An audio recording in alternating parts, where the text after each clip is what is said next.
Rob, what is our fourth main topic today? John, our fourth main topic comes to us from Gerard G. Well, even though in a lot of ways we think of the pandemic being behind us, we're still feeling the effects. The Regal movie theater I've been going to for a few years is closing down. As a matter of fact, it looks like Regal is closing down a dozen of its locations resulting from the bankruptcy proceedings they're going through. How big of a deal should we see this as? And do you think more closings are coming? Thanks. All right. Thanks a lot, Gerard. And yeah, listen, it's never great when you got to talk about any businesses closing down. 12 locations. When you think about movie theater complexes today, that's a lot of people that work in just one of them. We're talking 12 locations getting shut down. This comes to us from the folks over at Deadline who write the following. No surprise here, but we hear that Regal has shuttered 12 of its 542 multiplexes as parent company Cineworld remains in Chapter 11 bankruptcy. Those 12 include Anaheim Hills 14, Calabasas Stadium 6, West Park 8 in the Los Angeles market, Crow Canyon Stadium in the San Francisco area, the Broadway Fair in Fresno, California, Richland Crossing Stadium in the Philly area, Parkway Plaza Stadium 12 in Seattle, Tacoma market, Greenville Grand Stadium in North Carolina, Middleburg Town Square Stadium in 16 in Cleveland/Akron, Sherwood Stadium 10 in Portland, Oregon, Colonnade Stadium 14 in Las Vegas, and the Amarillo Star Stadium. Well, you just knew from the name of it that it was in Texas. So a number of them in our neighborhood here, Rob, a number of these things closed down. You know, this reminds me of, have you ever watched any of nature documentary stuff on the Komodo dragon? The Komodo dragon is really interesting. It bites you. And then here's what it does. It bites a prey, like say a giant bull. It can never take a bull. It doesn't have to. It just gets one bite. And then all it has to do is follow that bull around. Because that bull may feel fine. It's like, ow, it bit me. But the venom of a Komodo dragon, John, what does this have to do with Regal? Follow me here. The venom of the Komodo dragon gets in and it starts to rot the flesh. And eventually it just rots the whole thing. And eventually that bull will just drop and die. Not right away, not the next hour, but eventually it'll just drop and die. The pandemic was the Komodo dragon bite to a lot of theaters. You know, we see some good analogy. Closing. That's pretty good, John. I'll give you a little golf clap for that one. That's pretty good. Maybe my non-sports ones hit a little better. Good. But I mean, that's what we've been seeing, some theaters closing and a lot of people going, well, wait a minute, but the worst of the pandemic's behind us. Yeah, but the damage was done. Yeah. And, you know, Cineworld, and unfortunately, Cineworld and Regal were not the ass backwards lucky recipients of a meme stock like AMC was, or I guarantee you AMC would be out of business right now. Right.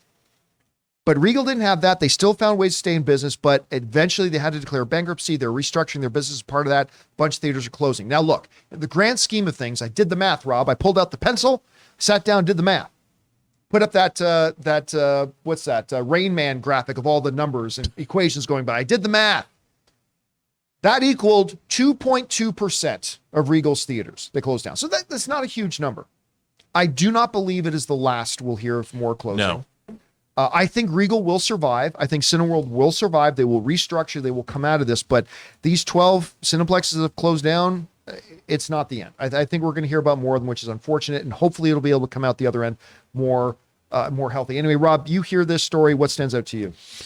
Well, I think you're right. I mean, it's sad that it took people a long time to even go back to the theaters. There's still people, I know people now that are still uncomfortable with going back to the theaters. Yeah. And also, what didn't help is this drought.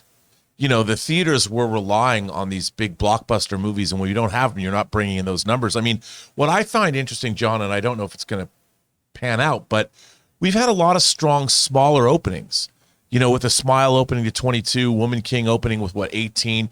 If we had 2 or 3 movies that could open $20 million, $18 million a week between giant blockbusters, maybe the theatrical business could become a little bit more viable. But the theaters also have been relying on these giant studio tentpole pictures, of which there aren't that many. Rob, you were talking about this the other day. What was the last big movie to come out? It was Thor: Love and Thunder in July. Yeah. We're in October.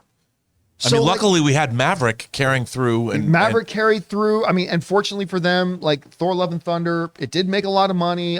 But we're in a situation here where there's been such a drought of no significant films have come out that can carry, like these movies like the Woman King, these movies like Smile, these are supposed to be the bonus money that the theaters make. Yeah. Riding on the backs of one or two big high profile projects come out, but it has been barren. And we don't have another one coming out till Black Adam.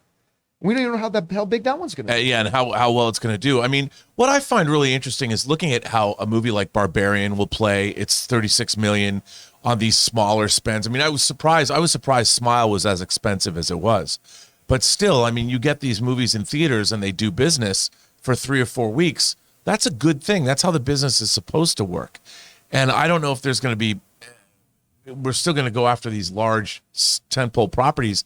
But, you know, I read articles 6 months ago that said theaters can't survive on tentpoles alone. Oh, no, not alone. You need all these other films as well. And, you know, these little horror things and what Blumhouse was doing.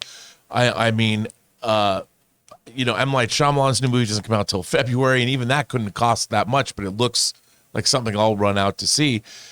I don't know, man. I mean, I think you're right. I think Regal's going to have to close more theaters, and I would think that, like, these are big markets. So I don't know what the solution is. By the way, just a quick thing here. Like, I see a couple of people in live chat, including one of our viewers, Double Snake 007, saying, I think, well, people are making more theaters at home, so that keeps them at home and not going to theaters. It's interesting you say that because we've talked about this study that was done before, that people with the best home theaters are the ones who go to the movies more often. Yeah, because they need to know what they're going to be looking that's, forward that's to. Funny. So you would think that it's like, oh, that people are making home theaters, let's keep them home. Well, actually, all the studies have shown that people who care most about movies and make home theater setups, they're the people who actually go to the movies the most. So I don't know. It's going to be interesting to see what happens here.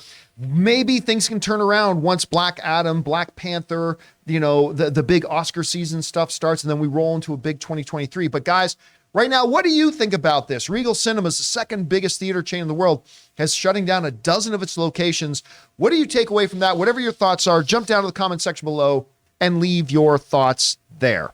Guys, we want to take a second to thank the sponsor of this video, MeUndies. Now, guys, I admit for all my life, I have been a low quality underwear wearing kind of guy. I always just got the cheapest pack of underwear I could find because I never really thought about it. Well, that all changed when I started wearing MeUndies. They are simply the softest and most comfortable underwear I have ever owned, and I will never go back. And guys, spooky season is here, and so is the latest Halloween collection by MeUndies. Warning though, it's scary soft. MeUndies is back with a new limited edition prints like Jack Attack, No Body Like You, and Spell It Out. So go on and grab undies, socks, bralettes, and more made from their feels like you have nothing on micromodal fabric. And if you need a last minute costume, be lazy and transform into a spooky skeleton with their loungewear set, Lazy Bones. Guys, the scary soft hype is real. If you're not impressed with MeUndies, your first pair is on us. That's a promise. To get 20% off your first order and free standard shipping on US orders, go to MeUndies.com/Campea. That's MeUndies.com/Campea.